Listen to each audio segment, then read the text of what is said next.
Hello，咁多位老師，歡迎大家啊！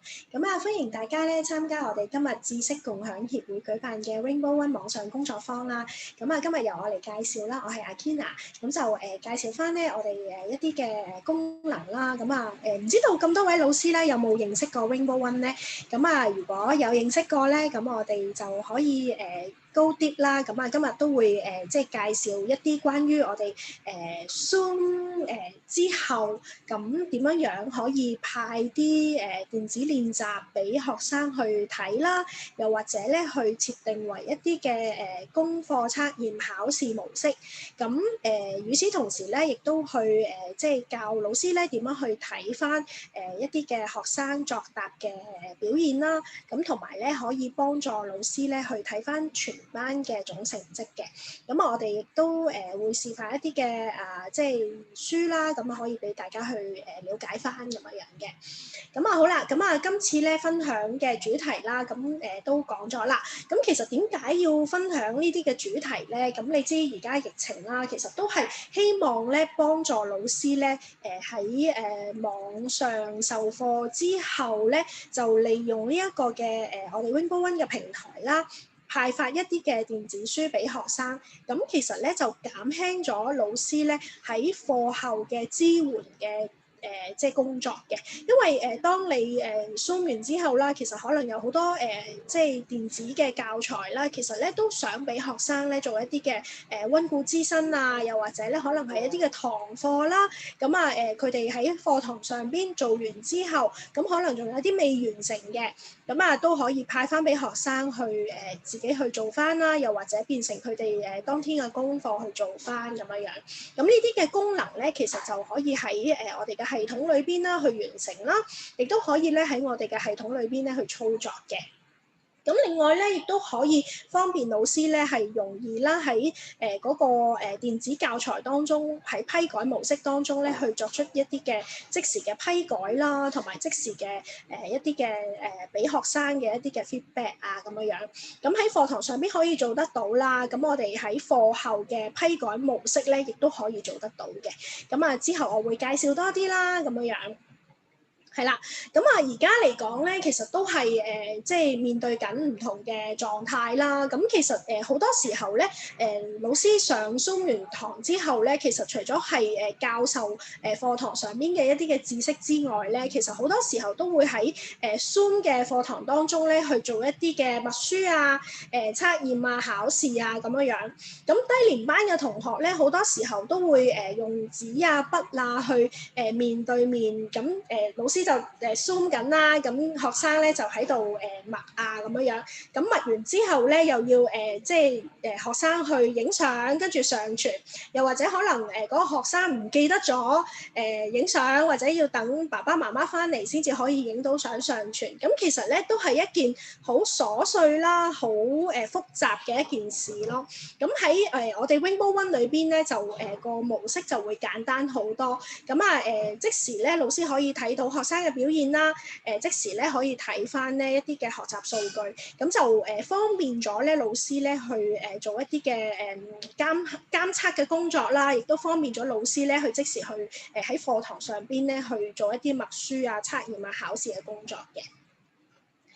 稍後我會示範多啲啦。譬如話好似一個重組句子嘅題目咁先算啦。其實我哋嘅系統咧就個好處係乜嘢咧？就可以係咧幫助一啲嘅學生啦，可以擺一個升檔上去啦，即時可以做一啲嘅練習啦，係啦，可以即時提交啊咁樣嘅。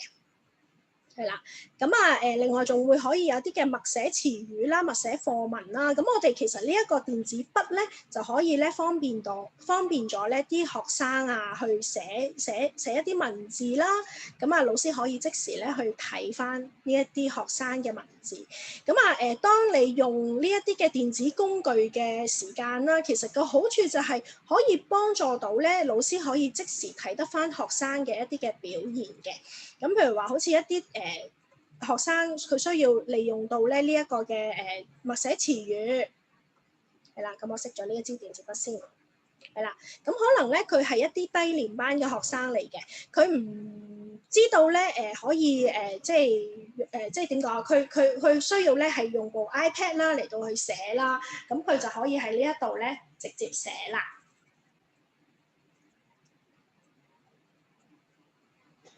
係啦，咁啊寫啦，咁可以即係俾老師去睇翻呢一個嘅即係填充題嘅一啲嘅答案啊咁樣啦。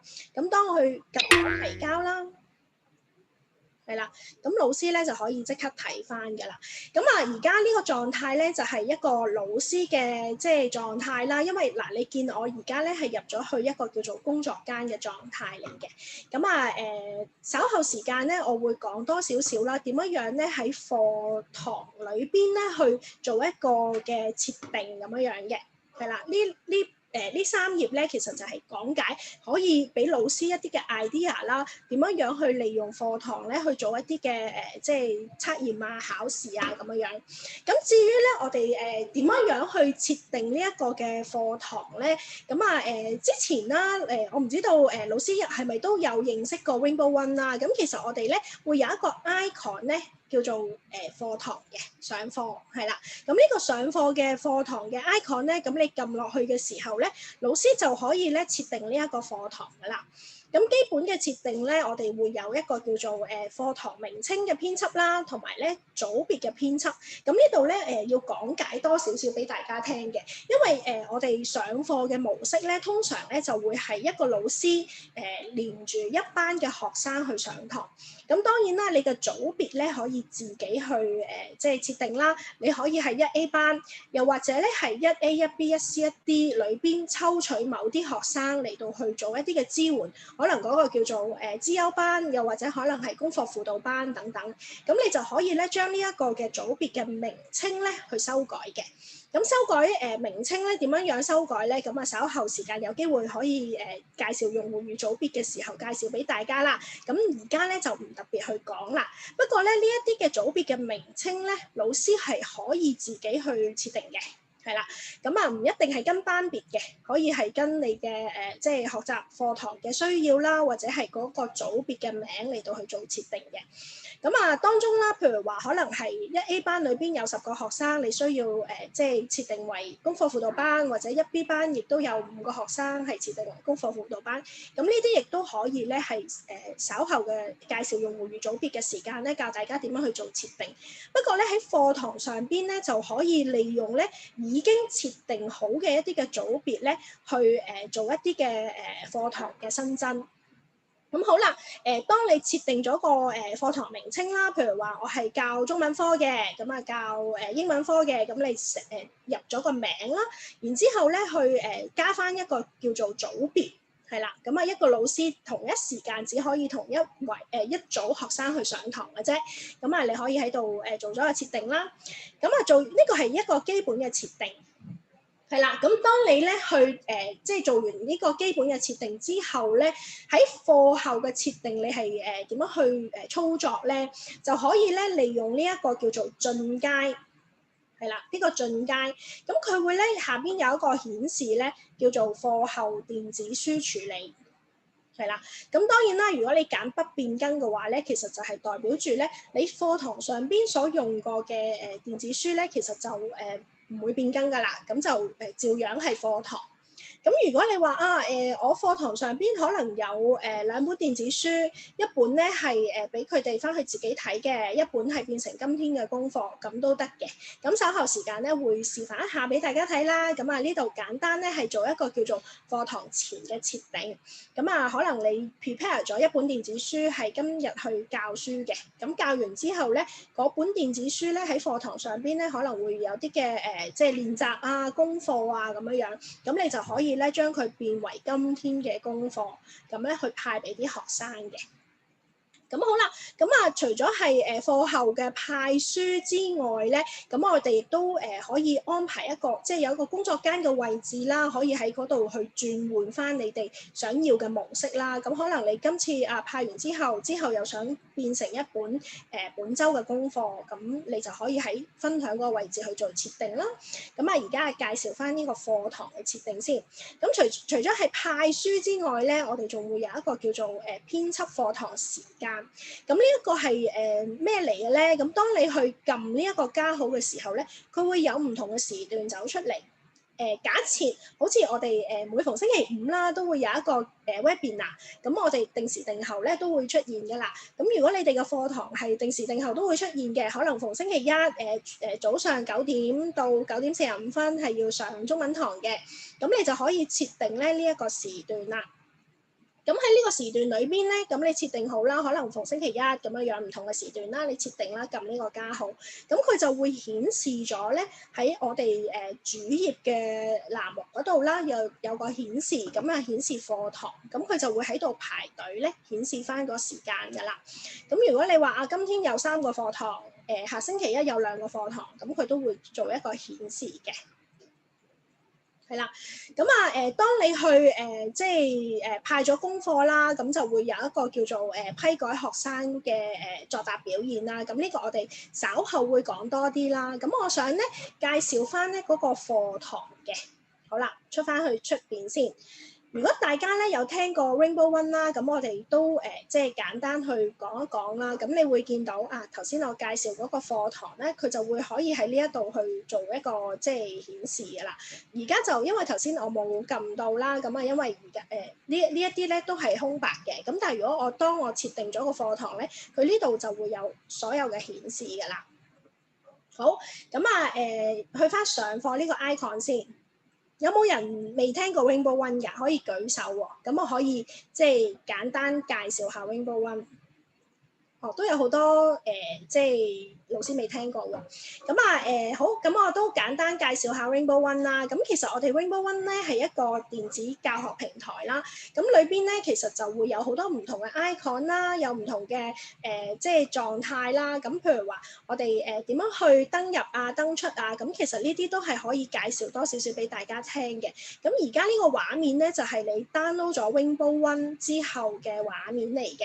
咁點樣 download 咧？咁就去翻Google 啦，咁打翻 Rainbow One 呢個字啦，咁就下載。咁如果你用電腦啦，咁你就可以利用即係你個電腦上邊去個即係搜尋器啦，咁樣去搜尋呢一個 Rainbow One，然之後就下載咗 Rainbow One 去你哋嘅電腦上邊嗰度就會見到呢一個 file 㗎啦。咁你直接執行呢個檔案，佢就會開啟㗎啦。咁如果你話我係 iPad 用戶或者手機用戶，就會去翻咧我哋嗰個 App Store 嗰度。咁Google 咧就係Android 系統咧就去翻 Google Play Store 啦。咁如果係iOS 系統即係 Apple 嗰啲咧，咁你就可以去翻即係蘋果嗰個 Apps 嗰個系統裏邊去 download 啦。咁都係一樣嘅啫，打翻 Rainbow One 咁你就可以 download 噶啦。咁亦都會有唔同嘅語言選擇啦，有繁體啦、簡體英文咁樣。係啦，咁我哋通常咧就會有3種登入方式嘅，一種咧就係一般登入，咁要打翻你個 email 啦同埋 password 嘅，咁另外仲會有一個快速登入同埋 QR code，咁 QR code 咧一般嚟講就會俾學生去登入嘅，咁老師亦都可以用呢一個 QR code 啦，咁但係就要同我哋協會去申請嘅，咁快速登入啦，都係一樣嘅，咁會有一個6個位嘅password，咁係我哋協會提供俾你哋啦，咁可以登入翻。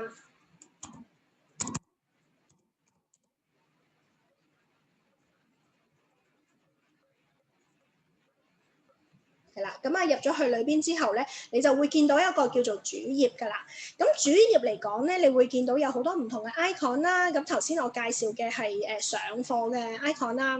咁另外咧，我哋仲會有一個叫做書店嘅 icon 啦。咁書店其實咧，你撳落去咧就會有好多唔同類型嘅教材嘅。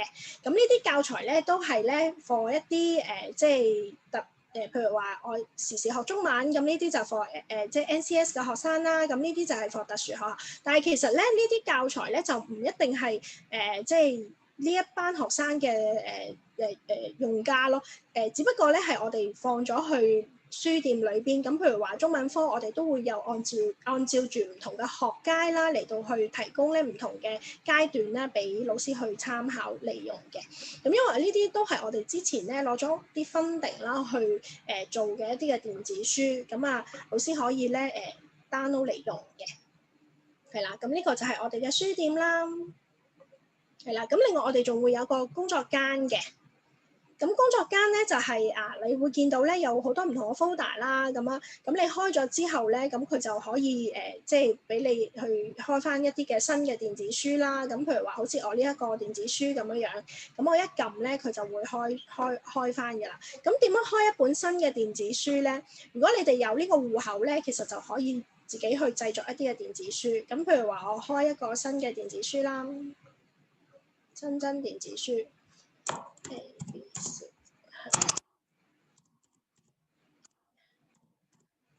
確定係啦，咁我就新增咗一本電子書㗎啦。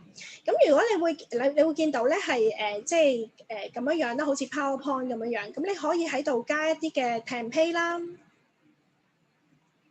係啦，譬如話課文啦，係啦，咁啊可以加咗個 template 喺度，咁啊可以自己去做一啲嘅設定啦。因為其實所有嘅文字啊，所有嘅組件，其實老師都可以自己去修改嘅。係啦，咁啊簡單介紹咗 Rainbow One 係啲乜嘢嚟啦，咁啊繼續講我今日嘅題目啦，係啦，咁首先咧我去翻嗰個上課先。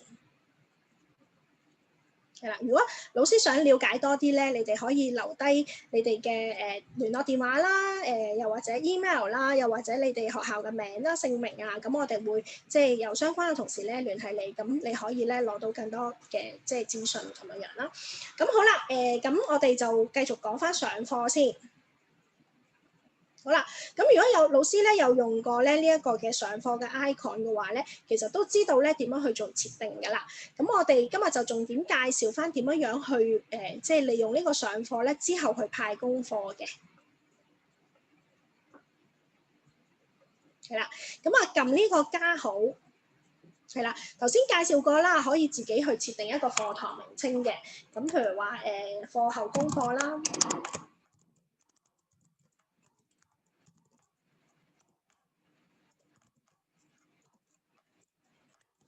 咁我入咗個名啦，然之後咧就揀呢個班別，係啦。好，咁啊，我啊再撳呢個進階，係啦。你會見到咧有一個叫做課後電子書處理，係啦，咁你就會見到啦，係啦。譬如話呢一本電子書啊，我今次上嘅課堂啦，咁你可以諗下啊，今次上嘅課堂到底係咩課堂咧？咁如果係上完之後要派俾佢哋做功課嘅，咁你就話上完之後轉為今天的功課，又或者咧派俾佢哋做自由閱讀，咁你可以呢一度做設定啦。咁與此同時咧，因為我哋呢一個課堂咧就已經有一個叫做即係 Zoom 嘅系統可以接入咗啦，咁你可以咧入翻你嘅 Zoom 嘅網址啦，咁就可以即時咧開翻 Zoom 噶啦。咁今日我就唔詳細介紹呢一樣嘢啦，咁啊之後咧有機會可以介紹嘅。咁或者之前咧我哋都會拍咗啲短片啦，咁俾大家咁如果老師有需要咧，都可以留低你哋嘅即係電話啊或者 email，咁我哋同時咧會聯絡你哋啦，去即係俾翻條片你哋去睇嘅。好啦，咁另外仲會有一個時間嘅設定啦，咁呢度一樣啦，頭先我介紹過啦，咁我就唔多講啦。好，咁啊去翻呢度先，咁我撳確定先，係啦，咁呢個叫做課後功課嘅一個即係上課嘅即係課堂啦，係啦，咁我睇翻先，係啦，呢個係自由閱讀，確定，好，咁咧我就入去咯喎。係啦，咁你會見到咧喺呢一個狀態裏邊咧，有好多唔同嘅學生頭啦。咁如果你哋本身學校咧係有即係 Rainbow One，亦都有即係加入到啲學生名嘅時候咧，就會見到啲學生名啦。咁喺呢個時候咧，我亦都去開翻一個學生嘅戶口俾大家睇下先。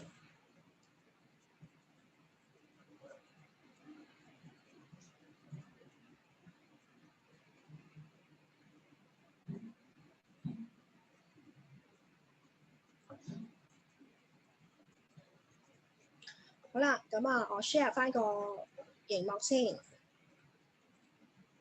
係啦，咁而家咧我就利用咗即係另外一個學生嘅戶口啦，咁就登入咗一個係啦，都係我哋知識共享協會工作坊嘅一個公司啦，咁啊一個學生嘅戶口。好啦，咁你會見到咧佢同樣地啦，都會有一個叫做上課嘅 icon 嘅，係啦，咁當我撳入去裏邊。咁佢會即時咧彈咗出嚟咧問你啊，係唔係即係加入頭先我 set 嗰個課堂啊咁樣樣，咁我就撳加入，係啦。咁喺呢個時候咧，學生咧就等緊老師嘅課堂啦。咁如果有 Zoom 嘅話咧，佢就老師可以控制咗呢一個位置咧，有個 Zoom 嘅位置啦，可以撳落去嘅。係啦，嗱你而家見到咧就會見到一個學生嘅波頭啦、燈啦、着燈啦。咁如果你一班可能有30幾個學生，咁佢就會咁樣陸續着燈噶啦。咁啊，今日我就即係因為得一部 iPad 啦，咁就係啦，示範緊呢一個學生咁樣啦。咁我就即係只有一個咁樣。好，咁啊，如果老師有多啲嘅戶口就可以登入去示範啦，即係去 test 下咁樣樣。咁啊，我揀書啦。係啦，咁我就揀一本咧，譬如話我今日上堂嘅書，係啦，今日呢個上堂嘅書，係啦，咁我再入分享，係啦，咁學生咧佢就會即刻咧就同我咧一齊同步咗噶啦，係啦，你會見到呢一個學生前面呢個學生畫面啦，咁後邊咧就係一個學生嘅係一個老師嘅畫面嚟嘅。係啦，好咁啊，當然啦，我哋上課咧都仲有好多工具可以應用嘅。咁啊，今日就唔特別去詳細去介紹啦，因為咧今日係詳細去介紹嘅係點樣可以利用咧我哋嘅課堂去派一啲嘅課後嘅練習，或者即時咧去默書嚇俾啲老師同埋啲學生咁樣嘅。好啦，咁啊，譬如話我用呢一本電子書咁樣去同學生一齊去上堂啦，咁啊講解完啦，好，咁我又轉一本課後嘅功課，呢個轉書。咁其實咧，我哋課堂裏邊咧可以講2本電子書嘅，除咗一本之外，咁可能我會講多一本叫做默書功課測驗考試啊，咁就同啲學生話俾學生聽，今日咧我要做一個測考咁樣，咁咧你就同我做呢啲題目啦，咁樣係啦，返屋企做或者係即時課堂做。咁其實即時課堂做嘅好處咧，就係老師可以監測住啦，咁學生咧亦都可以利用呢一部 iPad 咧，即時咧，譬如話我要寫一啲文字。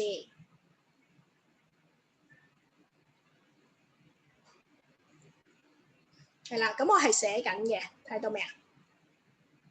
係啦，咁我寫錯咗，咁我拆咗佢啦。係啦，咁我又再寫咯喎。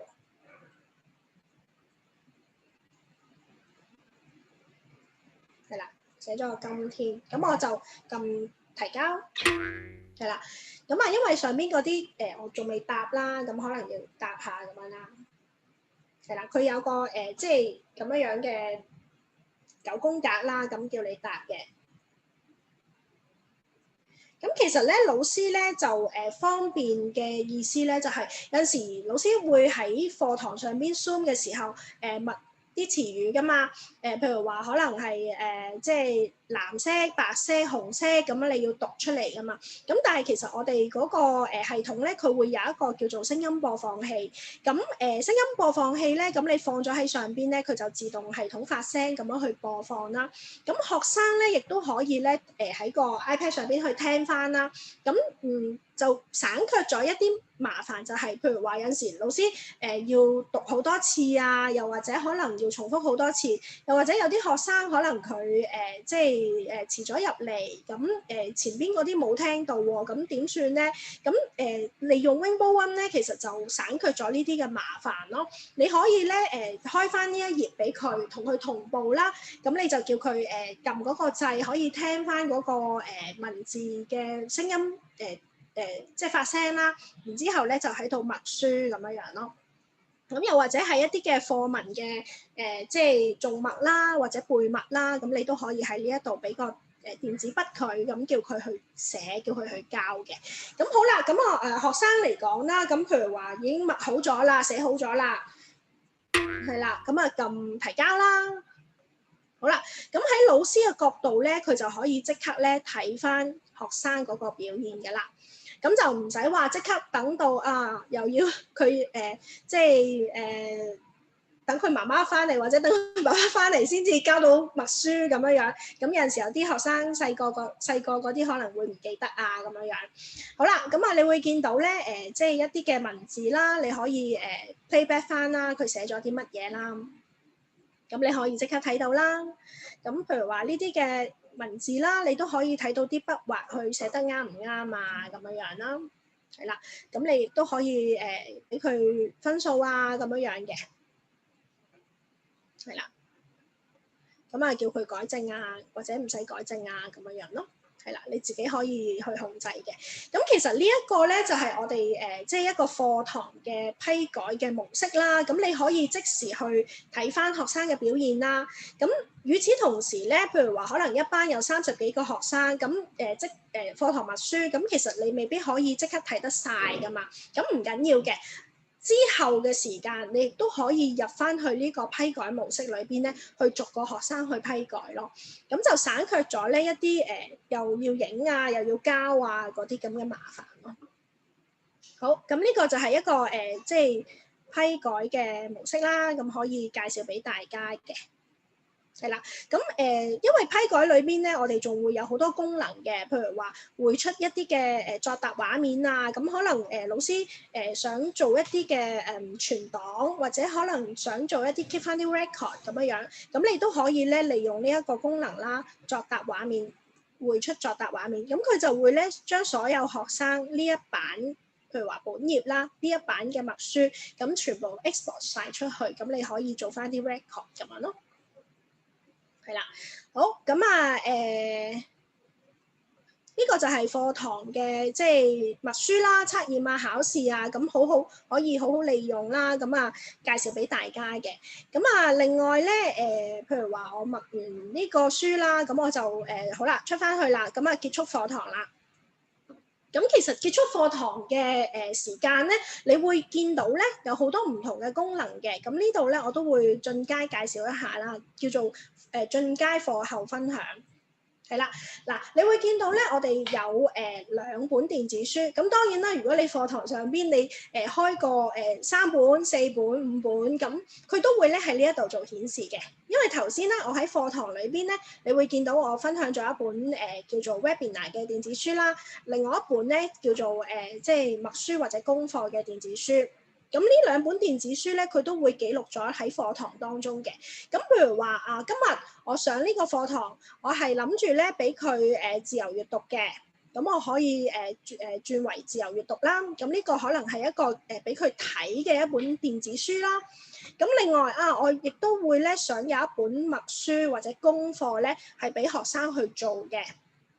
咁咧我亦都可以轉為今天嘅功課咁樣，又或者咧。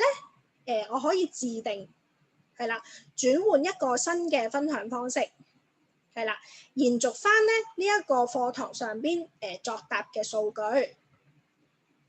係啦，變成佢嘅功課係啦。咁你可以設定一個新嘅時間啦，可能係即係今日星期5啦，聽日嘅功課係啦，聽日跟住結束，星期1要交噶啦，設定翻是但一個時間咁樣。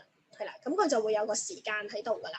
咁你會見到咧，其實就你喺課堂上邊係好 flexible 啦。你可以選擇係嗰本電子書係咪變成佢自由閱讀啦，或者變成佢嘅功課，又或者喺課堂上邊佢做咗一啲嘅堂課唔想話即係冇咗啲記錄喎，咁點咧？咁亦都可以咧用呢一個功能咧去幫助啲學生咧去keep 翻啲 record 啦，咁等佢咧可以延續翻去繼續翻嗰個即係電子書嘅練習咁樣咯。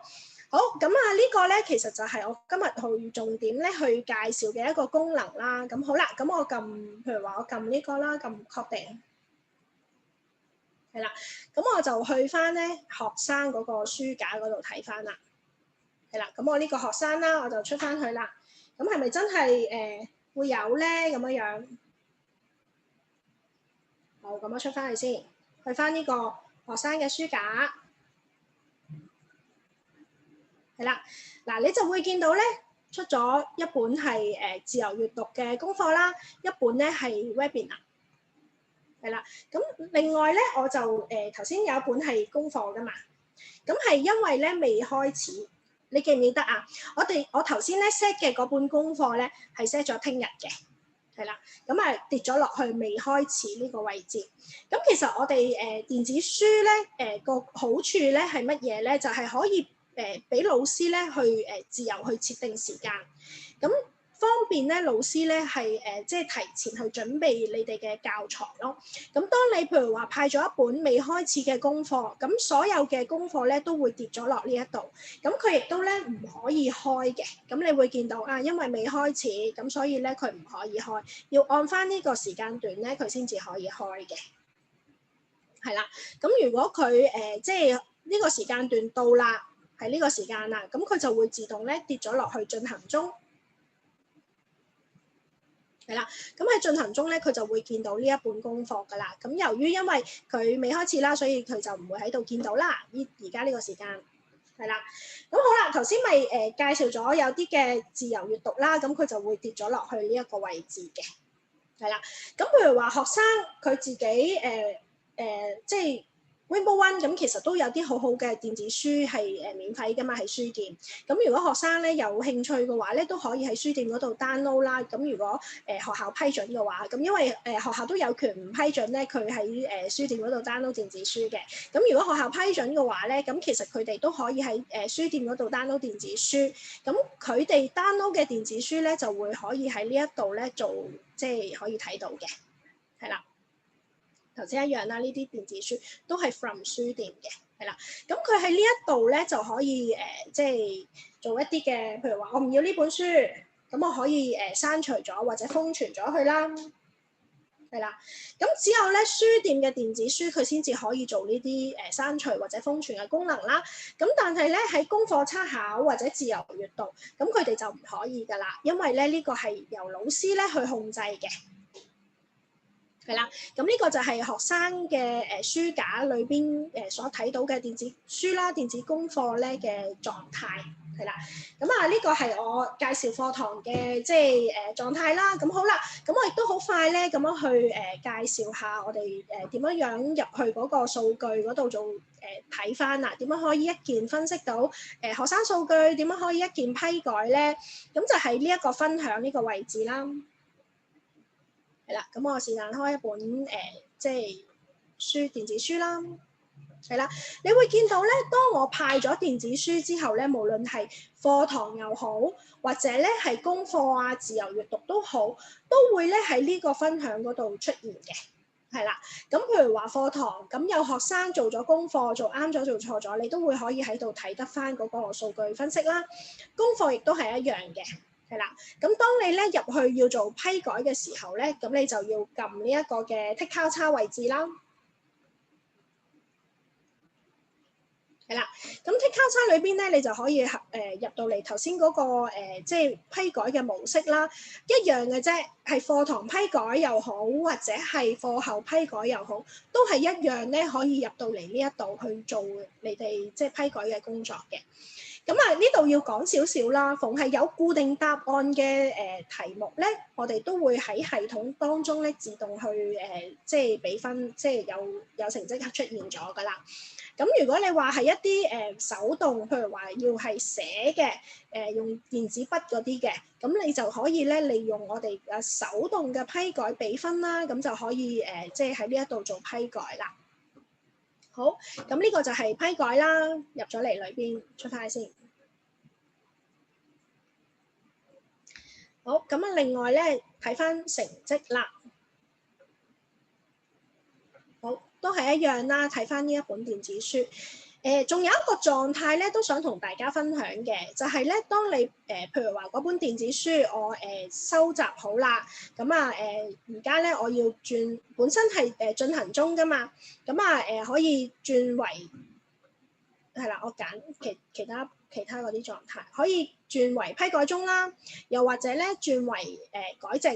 咁如果你轉咗做改正 mode 嘅話咧，咁佢就會咧有一個日期。有一個時段咧，俾你派呢本改正嘅。咁因為我哋所有嘅即係電子書咧，其實都可以除咗自由閱讀啦，功課測驗考試咧，我哋都可以咧派翻去做改正嘅。係啦，咁嗰個數據分析就係撳呢個嘅，係啦，好似一個chart 咁樣啦。咁你可以睇得翻咧每一個學生嘅作答畫面啦。係啦，譬如話默書，咁你可以每一個學生都睇到啦。咁另外咧，仲可以睇翻咧佢嘅成績分佈啦，因為你默書嗰啲都會有分數俾佢噶嘛，係咪？咁你俾咗分之後咧，你可以即時咧睇翻嗰個成績表啦，每一個學生嘅分數啦，同埋咧如果你即係有每一題都有分嘅話咧，佢亦都會計算咗成班嘅平均總成績嘅，係啦。咁另外呢一個就係學習重點啦。咁如果你嗰本電子書咧有連結咗學習重點咧，你都可以喺度做個別分析咁樣咯。咁另外仲會有啲嘅數據表啦，咁可以方便咧老師export 出去咧做一啲嘅得分。咁因為所有總分啦，同埋咧每一條嘅細項分咧都會顯示咗喺度，會以一個 Excel 表嘅形式出現嘅。係啦，咁呢個就係我哋嗰個成績表啦，咁一件咧就可以睇得晒㗎啦。咁好啦，咁今日我個分享就差唔多啦，咁唔講咁多啦，因為講得太多大家都會悶啦。好，咁睇下大家有冇啲咩問題，或者如果有問題咧，你哋都可以留低即係你哋嘅聯絡方式啦，咁我哋相關嘅同事咧都可以聯絡翻你哋嘅。好，咁我今日嘅分享就係咁多啦，好，下次再見。